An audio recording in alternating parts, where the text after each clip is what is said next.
Hey guys, this is Maria from TreeWaySocial.com, and in this video I'll show you how to set up multi-account login on Instagram.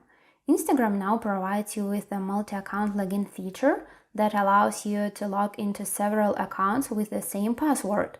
Follow these steps and you will find out how you can do it. Go to your Instagram profile tab, press on the three lines icon in the top right corner of your screen. Hit the settings at the bottom. Scroll down until you see Set up multi-account login option. Click on it.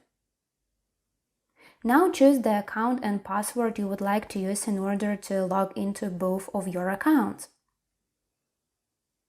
After that, tap the Next button. Hit OK.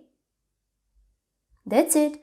I hope this guide was helpful and you were able to set up multi-account login on Instagram. Don't forget to like this video and visit us at TreeWaySocial.com.